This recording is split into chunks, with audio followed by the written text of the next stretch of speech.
ಇನ್ನು DCM DK Shivakumar versus ಸಂಸದ ತೇಜಸ್ವಿ ಸೂರ್ಯ ಇವರಿಬ್ಬರ ನಡುವಿನ ಒಂದು ತಗಾದೆ ಏನಿದೆ ಅದು ಇನ್ನೂ ಕೂಡ ಮುಂದುವರೆದಿದೆ.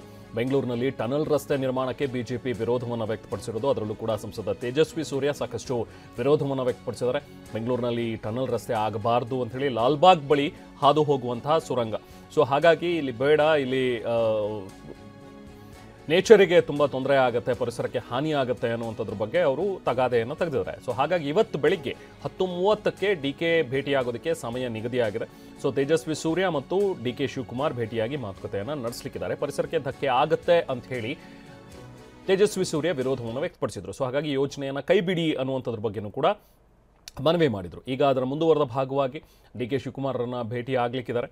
ಈ ಹಿಂದೆ ಕೂಡ ಕೆಲವೊಂದಷ್ಟು ಜನ ವಾಕರ್ಸ್ ಅಸೋಸಿಯೇಷನ್ ಅವ್ರ ಜೊತೆಗೆ, ಜಾಗರ್ಸ್ ಅಸೋಸಿಯೇಷನ್ ಜೊತೆಗೆ ಮಾತಾಡಿದರು. ಜೊತೆಗೆ ಪರಿಸರವಾದಿಗಳ ಜೊತೆಗೂ ಕೂಡ ಸೇರಿಕೊಂಡು ಒಂದಷ್ಟು ಪ್ರತಿಭಟನೆಯನ್ನು ನಡೆಸುವಂಥದ್ರ ಬಗ್ಗೆನೂ ಕೂಡ ತೇಜಸ್ವಿ ಸೂರ್ಯ ಅವರು ಮುಂದಾಗಿದ್ದರು.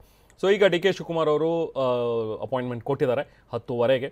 ತೇಜಸ್ವಿ ಸೂರ್ಯ ಮತ್ತು ಡಿ ಕೆ ಶಿವಕುಮಾರ್ ನಡುವೆ ಏನು ಮಾತುಕತೆ ಆಗುತ್ತೆ ಅನ್ನೋದು ಬಹಳ ಕುತೂಹಲ. ಯಾಕಂದರೆ ಈ ಸಂದರ್ಭದಲ್ಲಿ ಟನಲ್ ರಸ್ತೆ ಬೇಡ, ಅದರಲ್ಲೂ ಲಾಲ್ಬಾಗ್ ಮಾರ್ಗವಾಗಿ, ಸುರಂಗ ಮಾರ್ಗವಾಗಿ ಹೋಗೋದು ಅದು ಪರಿಸರಕ್ಕೆ ಹಾನಿಯಾಗುತ್ತೆ, ಲಾಲ್ಬಾಗ್ಗೆ ತೊಂದರೆ ಆಗುತ್ತೆ. ಸೊ ಹಾಗಾಗಿ ಬೇಡ ಅನ್ನೋಂಥದ್ರ ಬಗ್ಗೆ ಮನವಿ ಮಾಡೋ ಸಾಧ್ಯತೆಗಳಿವೆ. ಇದನ್ನು ಹೇಗೆ ಡಿ ಕೆ ಶಿವಕುಮಾರ್ ಅವರು ಸ್ವೀಕರಿಸ್ತಾರೆ, ಮುಂದೆ ಹೇಗೆ ಅನ್ನುವಂಥದ್ದು ಇವತ್ತು ಗೊತ್ತಾಗುತ್ತೆ.